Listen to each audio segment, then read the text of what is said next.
Rational survival has always been a passion of mine. Now, what do I mean by rational survival?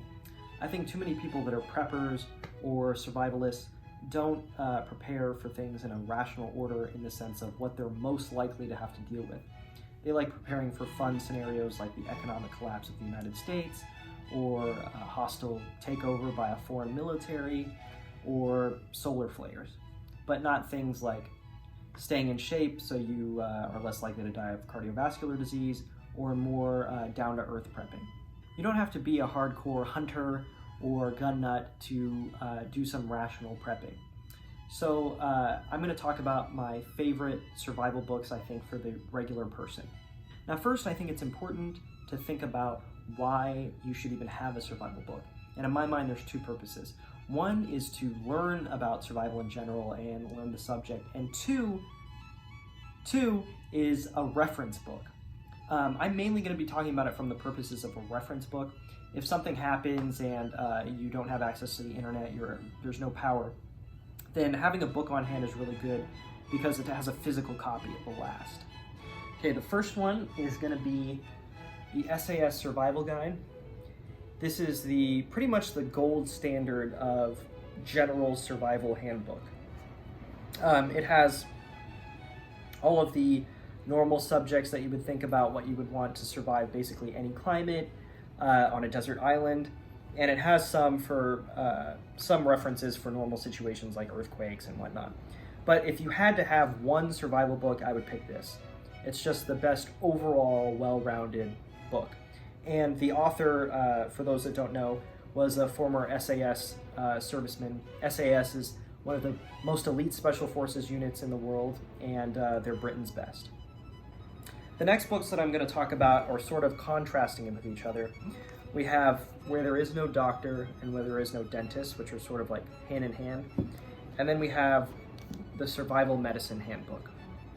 So these are both covering, obviously similar subjects like survival medicine, but these two are coming at it from the point of view of more community health. So if you're traveling to a third world country or lesser developed nation, as we used to say in political science, this is more for how to go and set up in a place where they're not that educated about health. It's illustrated in very simple terms. Everything's very, very basic.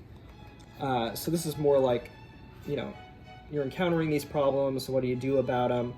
And it's less about end of the world grid collapse and more like you're in a community with not a lot of resources or infrastructure. I would probably get these both as a set, since dentistry is also quite the pain for those that have seen Castaway. The Survival Medicine Handbook, this is written by a doc and nurse practitioner who are a couple. And this is more for a grid down survival scenario as opposed to just like community health scenario. And I think that both of these are good and have different tones. But I think I like the instructions for how to do things in this for certain scenarios. And then in this one, I don't have any examples, but I just feel like this is also necessary too, from thinking about it if you're living in a country with good infrastructure, but just the grid is down, as they say. Radiation sickness, very fun to deal with. So this is also probably, I would get this reference. And if I had to pick one, I would say if you're in the United States or a place that's developed, I would pick this one. If you're not, I would pick these two, but I think both are probably good. These are a little bit more expensive. This would be probably like $15 or something on Amazon. And these you can buy for a set. The press is actually based in Berkeley, California, former hometown. So the next book that I would recommend is like more of a pamphlet type thing. But if you take CERT training, which is in the United States, I don't think it's in other countries, but community emergency response training, and usually you train with your local fire department and you get to do all sorts of cool stuff. But this is their manual that's extremely practical for, I'm trying to find some examples, for like what you do, how you set up search and rescue, how you do all these things. And it's very granular instructions for working with your neighbors and community members for if something happens. So if an earthquake happened, for example, in California, this book will help you figure out, okay, how do you set up, you've got your neighbors, what do you do, how do you do it? So this is just a very, very like granular, reduced amount of information, practical guide on how to do that. I recommend you take CERT training. If you do, they'll give you one of these. If not, you can order one of these online. And then the bonus is Back to Basics. This is a huge reference book on how to do what people traditionally think of when they think of survival, which is like outdoorsy type skills. So like farming and raising crops and all that stuff that I would never actually want to do unless I had to do it, as someone who grew up in the Central Valley of California.